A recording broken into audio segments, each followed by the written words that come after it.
मोदी हुकूमत 2K यानी Modi 2K, Modi दौर 2K 100 दिन पूरे हो गए हैं। पीएम मोदी दूसरी बार हलफ लेने से पहले ही पार्लियामेंट में उन्होंने ऐलान किया था कि अब सबका साथ, सबका विकास के साथ साथ सबका विश्वास भी जीतना जरूरी है। साथ ही वजीर आजम नरेंद्र मोदी ने कहा कि गुज़िश्ता कई बरसों से गरीबों के जैसे ही अक़लियतों के साथ छल हुआ है और उस छल में छेद करने का वक्त आ गया है। तमाम अरकान अहद लें कि मुल्क के हर तबके की तरक्की के लिए काम करेंगे, किसी तरह का कोई भेदभाव नहीं करेंगे और इसी छल में छेद के लिए मोदी हुकूमत ने अक़लियतों के लिए मुख्तलिफ स्कीमों का ऐलान किया, जैसे नई मंजिल स्कीम, नई रोशनी स्कीम और प्रोग्रेस पंचायत स्कीम।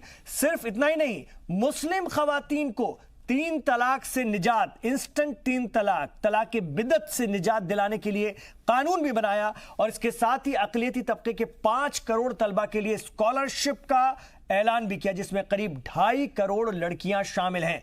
इन तमाम बातों के मद्देनजर कहा जा सकता है कि मोदी हुकूमत के 100 दिन अक़लियतों की बहार के रहे हैं। आज स्पेशल एट 4 में इसी मुद्दे पर हम बहस करेंगे, बातचीत करेंगे। क्या मोदी सरकार इन 100 दिनों में अक़लियतों के साथ होने वाले छल में छेद कर पाई है? सबका साथ, सबका विकास के साथ साथ क्या सबका विश्वास भी जीता गया है? यह एक अहम विषय है, एक अहम मुद्दा है, इस पर हम बात करेंगे। हमारे देश में गरीब एक राजनीतिक संवाद विवाद का ही विषय रहा। 5 साल के कार्यकाल में हम कह सकते हैं कि हमने ये जो भ्रमजाल थी, ये जो घनघोर बादल थे, उसमें से हमने छेद करने में सफलता पाई है। गरीबों के साथ जो छल चल रहा था, उस छल में हमने छेद किया है और हम सीधे गरीब के पास पहुंचे।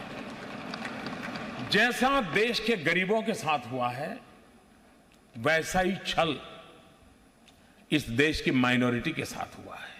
वोट बैंक की राजनीति में एक छलावा, एक काल्पनिक भय, एक काल्पनिक वातावरण और डर का माहौल पैदा कर करके उनको दूर भी रखा, दबा करके भी रखा और सिर्फ चुनाव में उपयोग करने का खेल चला। हमें इस छल को भी छेद करना है। तो हम अक़लियतों की बात करते हैं और अक़लियतों में बिलखुसूस मुसलमानों की अगर हम बात करें तो देश की एक बड़ी जनसंख्या, देश की एक बड़ी पॉपुलेशन और उनके अपने मसले मसाइल जो पिछले 60-70 सालों से ज्यों के त्यों बने हुए थे। जब बात होती है छल में छेद करने की, तो जब 100 दिनों का तज्जिया किया जाता है तो यही सवाल बड़ा उठता है कि क्या इन 100 दिनों में छल में छेद हुआ है जो पिछले 70 सालों से अक़लियतों बिलखुसूस मुसलमानों के साथ किया गया था? आइए इस पर बात करते हैं। बहुत अच्छा पैनल मेरे साथ है, मैं उनका तारुफ आपसे करवाना चाहूंगा। इस वक्त मैंने अपने साथ स्टूडियो में जोड़ा है मुफ्ती शमून कासमी साहब को। इस्लामिक स्कॉलर हैं और लगातार आप इनको ज़मीनी आंदोलनों में भी, तहरीकों में भी पेश देखते रहे। बहुत स्वागत है, खैर मकदम है मुफ्ती साहब। मेरे साथ इस वक्त सत्येंद्र सिंह साहब भी स्टूडियो में तशरीफ फरमा है, स्कॉलर हैं, सियासी तज्जियाकार हैं और बहुत सुलझी हुई बात रखते हैं और लगातार मोदी हुकूमत की कारकर्दगी पर आप नजर बनाए रखते हैं। कई बार कई सेमिनार्स में और कई विषयों पर आपको बुलाया जाता है उस पर बोलने के लिए, उस पर बहुत अपनी बेहतर राय रखते हैं, इसलिए मैंने आपको अपने साथ रखा है। मैंने सीनियर सहाफी ऋषि मिश्रा जी को भी अपने साथ रखा है, उनसे भी मैं बहुत सारी बातों को जानने की, समझने की कोशिश करूंगा। तो हम यहां पर कोशिश कर रहे हैं अक़लियतों बिलखुसूस मुसलमानों की बात करने की। मैं मुफ्ती साहब के पास सबसे पहले आना चाहूंगा। मुफ्ती साहब, इस बार जब हाजी साहिबान बड़ी तादाद में आज़मीन होकर गए थे, हाजी बनकर लौटे, चेहरे पर तो हज की खुशी रहती है, अल्लाह के घर के दीदार की खुशी रहती है, लेकिन हम देख रहे हैं कि सुकून भी रहता है उन आंखों में। क्या शानदार इंतजामात, क्या कोटे बढ़े हैं जिस तरह से इस हुकूमत ने बढ़वाया है और सफर हज को इतना आसान, इतना खास और इतना सुकून भरा बना दिया है। ये हम नहीं कह रहे, जी सलाम के जरिए कई हाजी साहिबान ने अपनी बात रखी, एयरपोर्ट पर रखी, अपने शहर पहुंच करके रखी। शुरुआत अगर मैं करूं तो देखिए किसी हुकूमत की नीयत क्या होती है, किसी हुकूमत का जज्बा क्या होता है, किसी हुकूमत की सोच क्या होती है, यहीं से दिख जाती है, यहीं से परिलक्षित हो जाती है। क्या कहेंगे आप? हाँ, देखिए इमरान भाई, मैं सबसे पहले सरकार को और सरकार के प्राइम मिनिस्टर नरेंद्र मोदी जी और बिलखुसूस मुख्तार अब्बास नकवी जो अक़लियती उमूर के वज़ीर हैं, मैं उन्हें मुबारकबाद देना चाहूँगा कि इन 100 दिन के अंदर जिस पे आज हम बैठ के डिस्कशन कर रहे हैं कि सरकार का जो रुख रहा है अक़लियतों से मुताल्लिक़ वो कैसा है, और जैसे कि प्राइम मिनिस्टर ने कहा कि सबका साथ, सबका विकास और सबका विश्वास, कहाँ तक सरकार इसमें कामयाब हुई है, तो मैं ये बात कहूँगा कि ये सरकार, जैसे अभी प्राइम मिनिस्टर के बारे में आपने बताया कि उन्होंने सबसे पहले जीतने के बाद एक बात कही कि माइनॉरिटी के साथ में जो छल हुए हैं, जो उनके साथ धोखा हुआ है, हम उस धोखे में भी छल करेंगे, छेद करेंगे। और मैं ये बात इमरान भाई, आज आपने इतने अच्छे मौजू के ऊपर ये डिबेट की है। 70 साल के अंदर ख़ास तौर से मैं अगर मुसलमानों की बात करूं तो मुसलमानों को एक पार्टी विशेष ने इस तरह से, और फिर उसके अलावा जो अलग अलग इलाकाई पार्टी आई उन्होंने भी फिर उसी तरह के ऊपर वो चले और उन्होंने बिल्कुल एक ऐसा भय का वातावरण बनाया, उन्हें खौफ व हिरास में रखा और डराते रहे कि अगर ये लोग, यानी अगर भारतीय जनता पार्टी की सरकार आ जाएगी तो तुम्हारी नागरिकता ख़त्म हो जाएगी, तुम्हारी ये सारी फैसिलिटीज़ ख़त्म हो जाएंगी, तुम्हारे साथ ऐसा होगा वैसा होगा। और वो लोग, क्योंकि समाज ज़्यादातर जो है वो अनएजुकेटेड है और इनके ठेकेदारों ने, मैं आज आपके प्लेटफार्म से बात कहूँगा कि आज़ादी से पहले और आज़ादी के बाद जिन लोगों ने मुसलमानों की ख़ास तौर से क़यादत की, उन्होंने क़यादत नहीं की बल्कि एक ठेकेदारी का रोल अदा किया और एक पार्टी विशेष के ठेकेदार बन के, मीडिएटर बन के अपने तो फ़ायदे उन्होंने उठाए और कौम को और मुसलमानों को उसका कोई लाभ नहीं मिला। और उसका फ़ायदा ये हुआ, जैसे आज आप देखिए कि 50,000 करोड़ की एक जायदाद जो हमारे ही लोग हैं, वो आप उन्हें शिया कहें या वो हमसे अलग नहीं हैं, 50,000 करोड़ की एक ज़मीन यहाँ निकलती है जिसे माफियाओं ने कब्जा रखा था, वो इस सरकार के सहयोग के बगैर नहीं आ सकती थी वो वापस। तो मैं समझता हूं कि सरकार का मॉरली असर पड़ता है और आज उसके अंदर जब यूनिवर्सिटी बनेगी तो उसमें सारे लोगों को फायदा होगा। और देखिए आप, मैं क्योंकि अलीगढ़ मुस्लिम यूनिवर्सिटी में मैं राष्ट्रपति का नॉमिनी हूं और मैंने वहां देखा कोर्ट के अंदर कि वहां जो बच्चे आते हैं या जामिया मिलिया इस्लामिया में या जामिया हमदर्द में, अभी जामिया हमदर्द से ही मैं आ रहा हूं, तो यहाँ सब ज्यादातर गरीब लोग आते हैं और वो स्कॉलरशिप जो 5 करोड़ रुपए की है सरकार ने, तो मैं ये समझता हूं कि इससे मुसलमानों को अपने पैरों पे खड़े होने का मौका मिलेगा। और सरकार का जो कर्तव्य है, यही कर्तव्य है सरकार का कि सरकार अपने शहरियों के साथ यकसा सलूक करे और सारे नागरिकों को बराबरी के तौर से देखे, और वही प्राइम मिनिस्टर और ये सरकार ने काम किया है। बिल्कुल, इससे पहले जो कोशिश हुई वो जिद्दी बनाने की हुई, अपीजमेंट की हुई, इतना जिद्दी बना दो वोट की लालच में कि जी जल्दी सर, फिर मैं जी जैसे आपने कहा कि उन्हें जिद्दी नहीं, जैसे आज भी अभी मैं इत्तेफाक ये है कि मैं महाराष्ट्र में अभी भगत सिंह कोश्यारी जी वो गवर्नर बने हैं वहां के, और प्राइम मिनिस्टर ने उनके बारे में कहा कि भाई मैं आपके यहाँ बड़े अनुभवी आए हैं, उनका बड़ा कद बढ़ाया वहां जाकर के, तो उनके मैं शपथ ग्रहण में गया था, तो वो बहुत सारे अकलियत यानी मुसलमान हमसे मिलने के लिए आए, तो हमने उनसे ये कहा कि आप थोड़ा तसल्ली रखिए। पिछले 5 सालों में हमने उनसे पूछा, बताओ एक जगह कहीं कोई भेदभाव हुआ हो, एक जगह कहीं कोई सारी चीजें ऐसी कहीं हुई हो, तो मैं आपको पीछे ले जाना चाहूंगा कि सांप्रदायिक माहौल के लिए भी देखिए 2010 में जैसे आपने जिक्र किया, तो हमने 2010 में स्वामी रामदेव 14 नवंबर 2010 को जंतर मंतर के ऊपर एक बड़ा प्रोग्राम हुआ जिसमें करप्शन के खिलाफ स्वामी रामदेव जी के नेतृत्व में एक मुहिम चलाई गई जिसमें अन्ना हजारे भी थे और लोग भी थे, और वो मुहिम, उसका नतीजा ये हुआ कि उस करप्शन के खिलाफ अगर कोई आवाज उठी पहली तो स्वामी रामदेव थे, और उस आवाज में अगर कहीं कोई साथ देने वाले थे तो मैं शमून कासमी उनके साथ खड़ा हुआ। बिल्कुल, मैं आ रहा हूं शमून साहब आपके, आ रहा हूं सत्येंद्र जी, बस आ रहा हूं सत्येंद्र जी एक मिनट, आ रहा हूं शमून साहब, मैं सबको जरा सुन लूं, मैं आपकी बात पूरी सुनूंगा, कासमी साहब सुनूंगा आपको। मैं सत्येंद्र जी, वक्फ की प्रॉपर्टी, इस देश में मुसलमानों के पास इतनी प्रॉपर्टी है जिस जिसका उन्हें खुद अंदाजा नहीं है, और इस कदर वो कब्जाई हुई और उसका फायदा मुसलमानों में से ही कुछ ठेकेदार किस्म के लोग जो उस वक्त की हुकूमतों से सीधे फंडिंग लेते थे या उनकी कहीं ना कहीं क़यादत करने का दावा करते थे, वो उठा रहे थे। एक हुकूमत ऐसी आई जो कहती है कि आप अपनी वक्फ की प्रॉपर्टी का हिसाब किताब रखिए या फिर हमें हिसाब किताब रखने का मौका दीजिए, हम उसको डिजिटलाइज करते हैं, ट्रांसपेरेंट बनाते हैं, और उसके बाद हम वजारत अक़लियती उमूर कहती है कि हम 100% फंड देकर आपके लिए वहां पर इदारे बनाएंगे, आपके लिए अच्छे अस्पताल आपकी जमीन पर, आपके लिए अच्छे स्कूल आपकी जमीन पर, सिर्फ आपके लिए बना देंगे। तो और क्या चाहिए? क्या इस नजरिए को आप कैसे देखते हैं, इस सोच को आप कैसे देखते हैं, इस नीयत को आप कैसे देखते हैं? इमरान जी, भारत जो एक देश है, विश्व की तीसरी सबसे बड़ी मुस्लिम पॉपुलेशन जो है वो इंडिया में रहती है, और जिन सहूलियातों के साथ ये यहाँ पे रहती है, जितने कंफर्ट जोन्स के साथ ये रहती है, आप मिडिल ईस्ट या बगल में पाकिस्तान है, अगर उनसे आप कंपेयर करें तो आप बिल्कुल बहुत ऊंचे दर्जे में आप पाएंगे कि यहाँ के जो मुसलमान भाई बंधु हैं वो काफ़ी सहूलियत से रह रहे हैं, कंफर्टेबली रह रहे हैं कंपैरेटिवली। दूसरी बात, अगर आप ये देखें कि जब 2014 में मोदी सरकार आई थी तो उन्होंने संसद के सामने माथा टिकाया था और संसद को एक सम्मान दिया था। जब 2019 में यही सरकार दोबारा आई तब उन्होंने संविधान को माथे से लगाया और कहा कि संविधान सर्वोपरि है। बेशक इसका तात्पर्य यह है कि संविधान के आगे जो भी गलत या अनुचित काम कर रहा होगा वो कहीं ना कहीं भुगत तो किया ही जाएगा।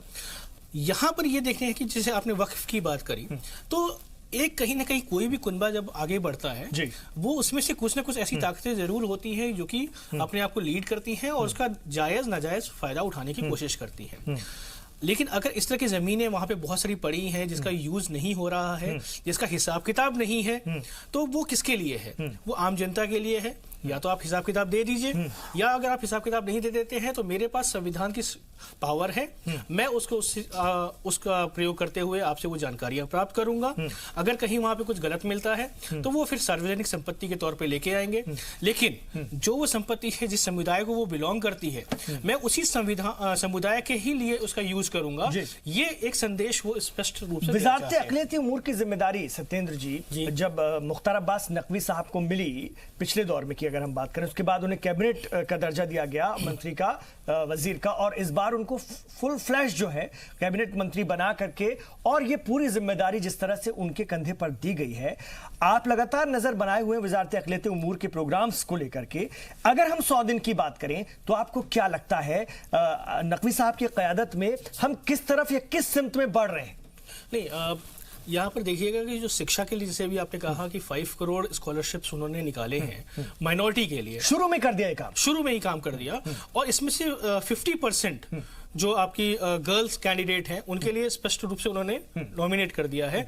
और ये जो चीज़ आप निकाल के ला रहे हैं ये केवल आपके जूनियर एजुकेशन या मिडिल एजुकेशन में ही नहीं है, वो आपके टेक्निकल और प्रोफेशनल एजुकेशन तक के लिए भी है। और अगर आप ये कहते हैं कि भाई मैं कॉम्पिटिटिव एग्जामिनेशंस की तैयारी करना चाहता हूं तो फ्री कोचिंग की व्यवस्था भी करने के लिए इन्होंने बात करी है। अगर पीछे कुछ वर्षों से अगर हम देखें तो जो बात वजीर आजम शुरू से कह रहे हैं कि एक हाथ में कंप्यूटर और एक हाथ में कुरान देखना चाहता हूं मैं मिल्लत के बच्चे बच्चियों के हाथ में, तो क्या उस सिमत में हम बढ़ रहे हैं? बिल्कुल। और इसमें दो पक्ष के बारे में मैं जरूर आपके सामने अनुमति चाहूंगा, समय दीजिएगा। जो मदरसा शिक्षा है, मदरसा शिक्षा कहीं ना कहीं एक कालांतर में आपने देखा होगा कि वो मेन स्ट्रीम सब्जेक्ट से कहीं ना कहीं पीछे रह गया। कारणा बहुत सारे हो सकते हैं, लेकिन अगर आप इस पे ध्यान से देखें तो ये जो पीछे रह गए और मुख्य धारा के सब्जेक्ट्स को नहीं लेके आ पाए, तो ये उसके लिए जो टीचर्स हैं उनको विशेष प्रशिक्षण देने की पूरी बात कही गई है और बहुत ही जल्दी इसको लागू कर दिया जाएगा ताकि मेन स्ट्रीम्स के सब्जेक्ट्स की ट्रेनिंग उनको मिल जाए और जो हमारे मदरसों में पढ़ने वाले भाई बंधु हैं वो कहीं ना कहीं उससे एक चीज को लेके आगे चले। दूसरी बात, पढ़ो और बढ़ो कैंपेन इन्होंने चलाया है। पढ़ो और बढ़ो खासतौर से गर्ल कैंडिडेट को फोकस करते हुए कहा है। बट अगर स्टैटिस्टिक्स की हम बात करें तो जो शुरू में करीबन 72% मुस्लिम्स का जो ड्रॉप आउट हुआ करता था वो 40 से 42% रह गया है। और इस सरकार के अपने स्पष्ट उसने बताया है कि आने वाले 5 सालों में ये ड्रॉप आउट का लक्ष्य 0 होना है। तो मतलब जो ड्रॉप आउट्स होना है वो पूरी की पूरी तरह से वो निकाल देंगे। बड़ी बात और सर्व शिक्षा एजुकेशन को लेकर पिछली हुकूमतों ने कभी गौर नहीं किया या फिर करने की कोशिश जानबूझकर नहीं की। वो चाहते थे कि एक बड़ा तबका बस ऐसा ही रहे, इसी तरह से वो रहे और कहीं ना कहीं वो हमारे वोट की वजह बने, बल्क में वोट देने की वजह बने। सिर्फ ये नीयत थी जो समझ में आती है। मैं आपके पास आना चाहूंगा ऋषि मिश्रा जी। ऋषि जी, मदरसों को लेकर के शुरू में बड़ा विरोध हुआ कि आप मदरसों को डिजिटलाइज करना चाहते हैं, आप उसका हिसाब किताब मांग रहे हैं, आप हमारी फंडिंग का हिसाब किताब मांग रहे हैं। आपकी ये हिम्मत, ओफो आप तो इस्लाम के खिलाफ हैं, ओफो आप तो मुसलमानों के खिलाफ हैं। ये सारे हरबे अपना लिए गए। इस हुकूमत को कोई फर्क नहीं पड़ रहा है, काम चल रहा है। क्या देखते हैं कितनी जल्दी ट्रांसपेरेंसी आ सकेगी? अगर हम 100 दिन की बात करें तो, शुरुआती कामों की बात करें तो। इमरान भाई, आप किसी भी कौम को यदि आप उसके डेवलपमेंट के पैरामीटर पर नापना चाहेंगे तो उसका सबसे एक इम्पोर्टेंट पैरामीटर मैं मानता हूँ वो एजुकेशन। और आप यदि आज़ादी के बाद से 70 साल का यदि आप एक एनालिसिस करेंगे तो 70 साल में आप देखेंगे कि खासकर यदि माइनॉरिटी में मुसलमान की बात करें तो लिटरेसी रेट आप देखेंगे in comparison to Hindu, Sikh और भी आप रिलीजन ग्रुप को ले लीजिए तो इनके कंपेरिजन में लिटरेसी रेट जो है मुसलमानों का काफी कम था। और कहीं ना कहीं इसके लिए जो प्रीवियस गवर्नमेंट थी उसको मैं जिम्मेवार मानता हूं, क्योंकि आपने उस वर्ग को मुख्य धारा में आने नहीं दिया। किसी भी धर्म को या किसी भी वर्ग को यदि आप डेवलप करना चाहते हैं, 4-5 पैरामीटर जैसे शैक्षणिक पैरामीटर एक हो गया, आर्थिक पैरामीटर हो गया, राजनीतिक पैरामीटर हो गया और सामाजिक पैरामीटर हो गया। तो आप 2014 के बाद से जो एक एक्सीलरेशन आप खासकर मुस्लिम वर्ग में सरकार द्वारा किए कार्यों के माध्यम से आपको देखने को मिला होगा। आपने सही सब्जेक्ट उठाया है कि मदरसों के लेके काफी शोर शराबा होती थी कि मदरसों का पे जो अधिकार वहाँ के जो मौलवी हैं या वहाँ के जो सामाजिक ग्रुप हैं उनका होता था। लेकिन इस बार देखिए कि चेंजिंग क्या आया है, खासकर मुख्तार अब्बास नकवी साहब का खैर मकदम हम लोगों को करना चाहिए कि वहाँ मदरसों में सिर्फ जो है क्या कहते हैं उर्दू नहीं पढ़ाया जाएगा, आपको वहाँ पे मैथ्स पढ़ाए जाएंगे, साइंस पढ़ाए जाएंगे, टेक्निकल से जो रिलेटेड सब्जेक्ट हैं उसको पढ़ाया जाएगा। तो मोदी जी ने जो बयान दिया है कि एक हाथ में कंप्यूटर दूसरे हाथ में कुरान, उसको कहीं ना कहीं ये साबित करती है। और आप देखिए सर आपके पास बिल्कुल बहुत अहम बात, मुफ्ती साहब, तलाक बिदअत एक बड़ा दाग था कौम के ऊपर में और लगातार कुछ मिल्लत के ठेकेदारों ने भी इसको रोकने के लिए पूरी ताकत लगाई, तरह तरह के हरबे अपनाए, तरह तरह की दलाइल दी। लेकिन इस हुकूमत ने पहले 100 दिनों में वो कर दिखाया जिसको लेकर के कोई दूसरी हुकूमतें तो हिम्मत भी नहीं कर सकती थी। कैसे देखते हैं तलाक बिदअत पर इतने सख्त कदम को? पहले जरा मैं अपनी वो बात पूरी करूं, जल्दी से मेरे सवाल का जवाब दीजिए। मेरा विषय आज जो है उस पर आई जी, मैं पहले उसका जरा सा एक वहीं पे आकर के तो मैं ये बता रहा था कि देखिए अगर एक ऐसी बेदारी लाई जाए तो मैंने जैसे स्वामी रामदेव जी का जिक्र किया था कि पूरी जगह पे एक हमने साथ में रहे क्योंकि तो उसमें ये हुआ कि पिछले उसमें उन्होंने अहद किया कि हम इन्हें हटाएंगे और हटाने के बाद अगर हम लोगों की सबकी आवाज़ जब उसमें मिली तो मैं आपको ये बताना चाहता हूँ कि उसमें स्वामी रामदेव जी के साथ में भले से स्टेज पर सामने सार्वजनिक तौर से तो दिखाई ना दे रहे हूँ मगर मुसलमानों की भी उतनी ही तादाद थी जितनी हमारे हमवतनों की थी। अब मैं आगे ये कहना चाहता हूँ कि जो आपने कहा 3 तलाक के बारे में कि ये बिल आया, देखिए पहली बात तो आप ही ने ये कहा और मैं उन्हीं लोगों ने ये कहा जब वो तलाक की बात आई और वो बिल आने लगा और सुप्रीम कोर्ट का सरकार को जब इंतबाह मिला तो उन्होंने कहा कि नहीं हम उसका बहिष्कार करेंगे जो लोग 3 तलाक देते हैं एक साथ, क्योंकि 3 तलाक एक साथ देनी ही नहीं चाहिए। और ये तलाक तो एक अलहदगी का एक प्रावधान था। जैसे आप में जब ऐसे हालात बन जाए कि मियाँ बीवी में न बन सके तो उन हालात में, उन नागुज़िर हालात में वो भी सबसे ज़्यादा नापसंदीदा थी। तो जब अल्लाह को सबसे ज्यादा पसंदीदा थी तो आपको पसंद क्यों थी? और अगर सरकार ने, मैं तो इस पे आपके यहाँ पहले भी कहा है और ये लोग समझने की लोगों को कोशिश करनी चाहिए कि इनकलाब से इनकलाब आएगा, कहीं से आए सितम का जवाब आएगा। एक खातून बैठी हुई है घर में, आपकी खिदमत कर रही है, आपके लिए खाना बना रही है, आपके कपड़े धो रही है, आपके बच्चों की परवरिश कर रही है और आप आए और आने के बाद आपने कहा तलाक तलाक, ये तो शरीयत के खुद ही खिलाफ था। शरीयत ने इस चीज को कहां आपको ये कहा कि आप आए और आने के बाद ना उनके अपने बच्चों का मुस्तकबिल देखें, ना उस औरत के फ्यूचर के बारे में सोचें और ना अपने बारे में सोचें। तो कोई तो ऐसा कानून होना चाहिए था, कोई तो ऐसा डर होना चाहिए था कि ये परिवार खराब ना हो। और हमारे परिवारों को खराब होने से वो फैमिलीज जो बिखर जाती थी, आज इस बिल के आने से सरकार की मुदाखलत तो तब होती है जब आप कोई काम करते हैं, 302 तब आपके ऊपर लागू होगी जब आप किसी का मर्डर करेंगे। बेशक। आप जेल में तब जाएंगे जब आप तलाक देंगे, जब आप आपस में समझौते से जिंदगी गुजारेंगे। तो जो लोग ये कह रहे हैं कि साहब 3 साल वो जेल में रहेगा तो उसकी मेंटेनेंस का क्या होगा, मगर इसमें भी मेरा एक सरकार को सुझाव है। और मैं एक बात ये कहना चाह रहा हूं इमरान साहब, माइनॉरिटी खासतौर से मैं मुख्तार अब्बास साहब एक बहुत मैं देखता हूं कि वो बहुत अच्छे काम कर रहे हैं और काबिले यानी सताइश के मुस्तहिक हैं वो। तो मैं ये कहना चाहूंगा सरकार से और हमारे प्रधानमंत्री जी बहुत सबके लिए, यानी यहाँ मुझे अब ऐसा लग रहा है कि देश में जो है वो एक ऐसी राष्ट्र को समर्पित सरकार है जो सबकी है, वो किसी एक की नहीं है। तो मैं इसमें कहना चाहूंगा कि गरीब चाहे हमारी हिंदू बहनें हों, उनके कहीं तलाक के मसाइल आ गए हों, या हमारी मुस्लिम बहनें हों, तो एक ऐसा कोई काम जरूर करें कि कोई आयोग जैसा बनाए, कोई ऐसी फंडिंग बनाए कि जिससे उन महिलाओं को जो वाकई मेंटेनेंस कोई नहीं दे सकता है या उनके ऐसे हालात बन गए हैं, ताकि उस नागरिक की जिम्मेदारी खाने यानी कपड़ा और मकान की सरकार की होती है। तो मैं सरकार को कहना चाहूंगा आपने बहुत अच्छा कदम ये उठाया है, काबिल सताइश है, मगर इस पे भी थोड़ा सोचिए ताकि इन लोगों का मुंह भी बंद हो जो ये खाली जबानी जमा खर्च कर रहे हैं और हमदर्दी की बात कर रहे हैं। साहब उनका क्या होगा, बहुत सारे लोगों में देखता हूं, मैंने उनसे कहा भी 1-2 बार आपके चैनल पे बैठ के भी ये बात हुई, हमने कहा तुम हमदर्दी की बात कर रहे हो, कोई ऐसा रास्ता दिखाइए, कौन सा रास्ता है।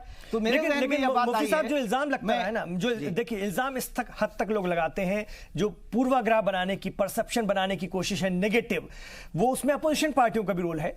ये बताने की कोशिश होती है कि एक हार्डकोर हिंदू सरकार आई है जो माइनॉरिटी बिलखुसूस मुसलमानों को तंग करने पर यकीन रखती है। क्या आप इसको ऐसा देखते हैं, और अगर ये इल्जाम है तो इसका जवाब क्या होना चाहिए? देखिए इमरान भाई, आपने बहुत ही अच्छा आपने ये बात कही। मैं ये मुसलमानों को मुखातब करके ये बात कहना चाहता हूं कि आप पिछले 54 साल का एनालाइज करें और इन 5 सालों का करें।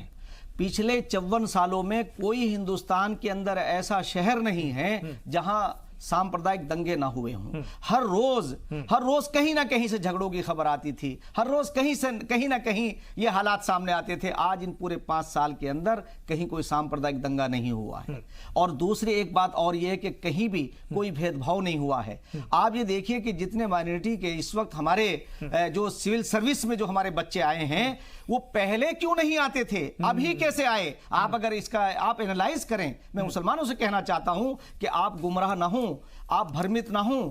आप एक ऐसी सरकार आई है, मुझे पूरी आशा है, आशा ही नहीं मुझे विश्वास है। और मैं जानता हूं, मैं आपको एक बात ये कहना चाहता हूं इमरान भाई आपके हवाले से, कि इत्तिफाक ये है कि एक डिबेट में हमारे साथ हरियाणा के चीफ मिनिस्टर मनोहर लाल खट्टर बैठे हुए थे। जब ये सरकार बनी तो एंकर ने पूछा, जैसे आपने कहा कि क्या मोदी जी कि आने से मुसलमानों की जो शंकाएं हैं, तो मैंने उनसे कहा मुसलमानों को कोई शंका नहीं करनी चाहिए। तो उसने पूछा क्यों, मुसलमान तो बहुत परेशान हैं। तो मैंने उनसे कहा कि वो यकीन और विश्वास रखें कि जो शख्स पेड़ पौधों की हिफाजत करता हो, पशु पक्षियों की हिफाजत करता हो, जो पहाड़ों में जाके तपस्या करता हो, वो किसी एक इंसान को, किसी भी इंसान को वो नुकसान नहीं पहुंचा सकता। तो इसलिए मैं एक बात ये कहना चाहता हूं आज इस प्लेटफॉर्म से आपके कि मुसलमानों को कतन भ्रमित होने की जरूरत बिल्कुल आ रहा हूं सर, इस पर और बात करने के लिए को अच्छा करने के लिए आ रहा हूं। एक छोटा सा ब्रेक हमको यहां पर लेना होगा और उसके बाद, उससे पहले लेकिन आप लोगों को मेरठ, मलियाना, हाशिमपुरा, मुजफ्फरनगर जैसे बड़े दंगे भी याद रखने होंगे और 2014 के बाद के हालात भी याद रखने होंगे। बहुत सारे सवालों के जवाब मिलते भी रहने चाहिए, हमारे दिमाग में चलते रहते हैं, क्योंकि